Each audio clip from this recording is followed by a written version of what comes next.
What's up friends, Liron here. Thank you for joining me in another video. Today we are celebrating. First, we're celebrating this. My Moleskine Sketchbook is done. It's full of sketches and drawings and whatnot. Finished it officially. I'm really happy, really proud. It's basically one of the first sketchbooks that I actually completely finish from start to finish. Usually I have a few pages that I'm not pleased with, or that are just some rubbish or some notes, and this one is 100% art, so I'm really happy about it. Of course, varying degrees of good or bad or average or whatever it is, but it doesn't matter because it's full of my stuff. So I'm super happy about it. And we're also celebrating this, opening this new Moleskine, the big one that I got, and from now on I can start sketching and painting bigger, larger, and I'm really excited to take advantage of that, of the size here, because it's been a while. I've been so hot on this one lately that I didn't get to sketch large. So what we're gonna do, and I don't have my tripod here, I was sure I put it in my bag and I just don't. So what we're gonna do, I'm gonna do it all handheld. And I'll try to make it as cool as possible.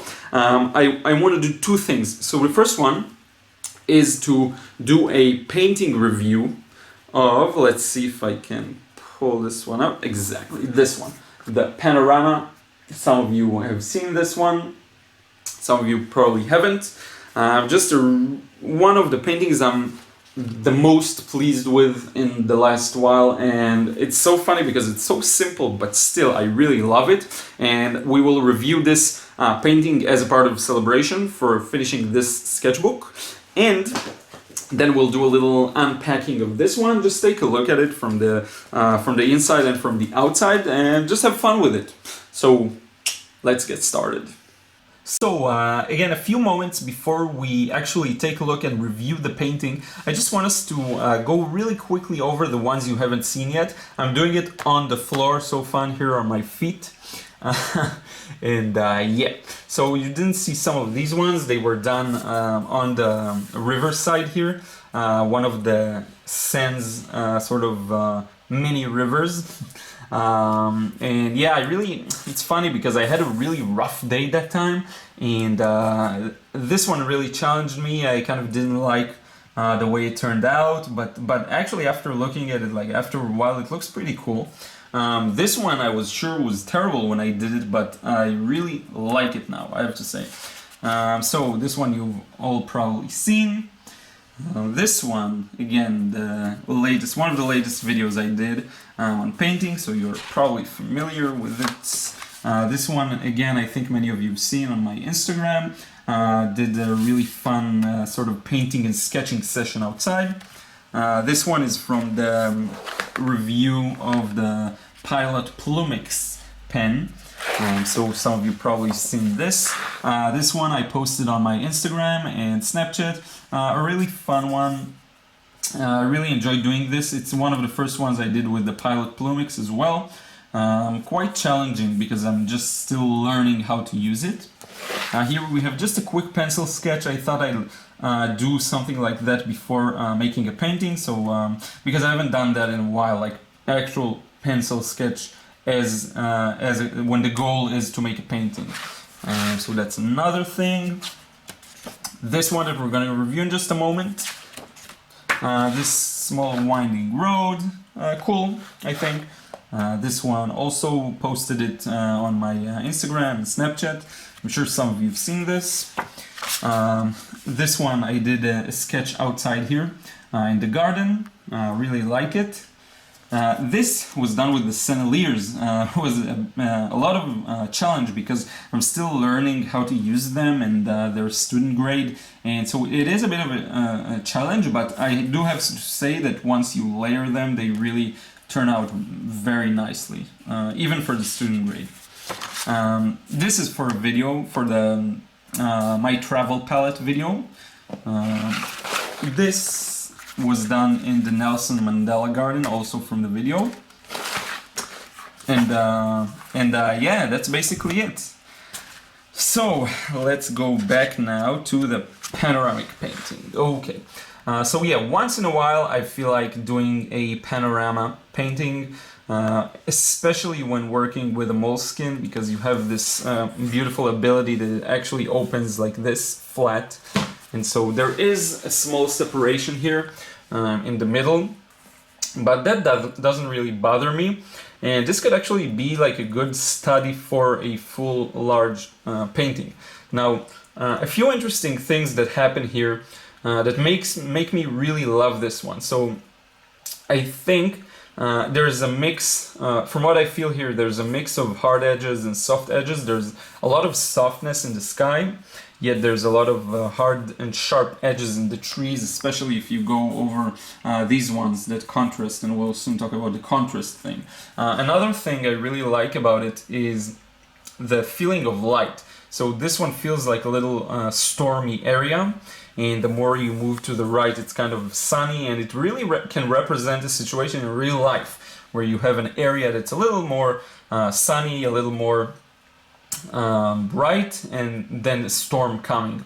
I think the values here are pretty good, pretty solid. The way that the trees are actually super dark, and they contrast here, they really contrast with the landscape. Yet here it's a weaker contrast because this entire area is darker. I love how I brought the foreground forward and kind of really created a sense of depth. And one thing that is really special for me, and I think it's one of the things that really popped for me, is actually the way I was able to keep the colors separate. So you have here some wash of burnt sienna, and here's some sap green, very gentle. Here you have some new gamboge, some green, some red, and it's the purity of the colors was preserved, which is something I struggle with sometimes. And so this felt like a good jump for me. It's just the harmony here is really good. The skies, because I used French ultramarine and some peril in red, what happens is that you get this granulation here. Let me zoom in a bit. And it's good that there is details in the sky, because the land itself is is not too details packed, if that makes sense. And so sometimes if there's way too much details in the landscape, you want to keep the sky very simple. But in this example, because this is scarce in details, you have the sky that can convey something else. One thing that I would say I would improve here is just to play a little more with lost and found edges for this layer of the mountains. Just to make some of it disappear, some of it blend with the sky, just to create an even stronger sense of depth. But overall, really, I think I did a really good job at this. I think it's really my best painting in the last few months in terms of how correct it is, you know. The cast shadows here play an important role as well. You can see them here under the trees, very gentle, but you can still see them. And here, there's sort of a feeling of a ramp going up because of the shape of the shadows, which I tried to convey and was successful at. I also like the fact that this area is really cool, not just the sky, but like this is muted, and then the closer it gets, the warmer it becomes. So anyway, overall, I'm really pleased with this painting, and it really represents sort of the level I want to be at. I just want to share one more thing in regards to it, and then we'll open the new sketchbook. So one thing that was important for me to share, Joseph's book, which is a really big inspiration for me, said, I read it somewhere, that he says that the beauty of the painting, and I assume a lot of artists say it, the beauty of the painting comes from the basics, so proper large shapes and their values and things like this, and all the small details are just kind of jewels. And the painting is just like a woman, he says. It's pretty even without the jewels, but once you add the jewels, it's like some things to look at, some extra things to look at. And so this is exactly what I felt here. Even before putting in the trees, I was like, whoa, this looks really good. And when I put the trees in, it didn't feel like I'm trying to get like a finished look or something. It just looked like a natural additive, like something that I add and is very, very natural to do. It didn't feel like I'm changing anything. It just felt like I'm planting these trees perfectly, just as they should be. So this is just talking about sort of the level of feeling, what I felt while making this. So really, really something I'm happy with. So anyway, yeah, this is it. I hope you enjoyed the small review, and now we can set this aside and look at the new sketchbook. And you can see my hand holding the camera. So anyway, let's look at some details on the sketchbook itself first. So let me just take a closer look here. We have the Watercolor Album, that's how they call it, Album Aquarelle. It opens sideways. Sometimes, I'm not sure actually about it, but sometimes I've seen some that are like open up and down. I'm not sure if it's deliberate or not, or it could be just, as a decoration. In any case, cold pressed paper.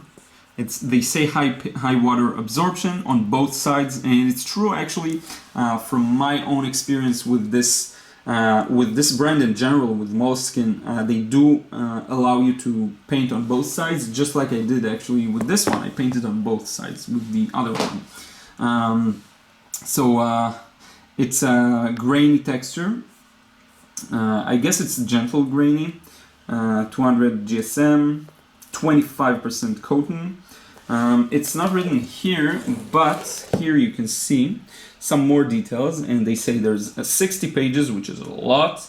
One more thing I wanted to show you, acid-free, which is really important, just to make sure the paint is preserved properly. The exact size in centimeters and inches. There is a pocket inside that we'll see in a moment, as well as the history of the Moleskine.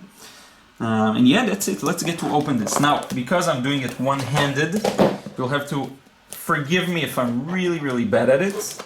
I'm gonna skip some of this.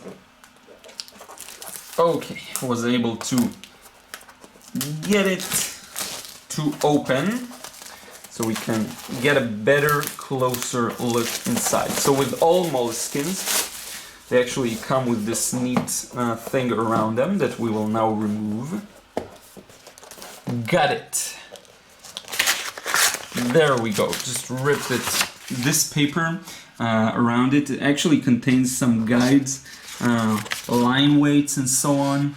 Never really used it, but it's just interesting for me to see that they include it. Here it is. Angles. There's a compass, paper compass. Oh, I guess, yeah, you can make a dot here, and sort of according to how you hold it, you can make, by holding it in different places and spinning it, you can create a circle. But anyway, let's take a look at the sketchbook. So, really fancy. I always liked that about them. Let's see if there's anything interesting on the other side. There we go.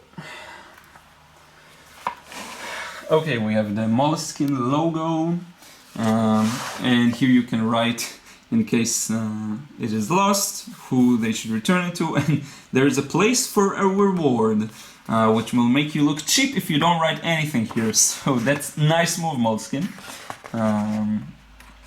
Okay. And here we go. These are the pages. So this one, I'm not sure you're supposed to do something with it, but here it starts. Okay.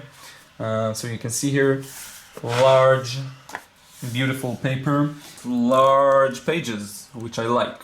Now, if we go all the way to the end, we have this sort of a pocket here, which is really interesting because you can store here reference photos and things like this. Just really comfortable. I never got to use it, but I think I will in this case. And the Moleskine history is inside. Culture, imagination, memory, travel, personal identity. So really cool. Here we have just an approval that this was quality controlled. I got it on every Moleskine that I had so far.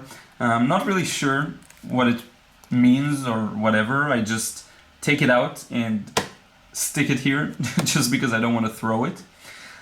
So anyway, if you know what this means, leave a comment below and tell me what does it mean.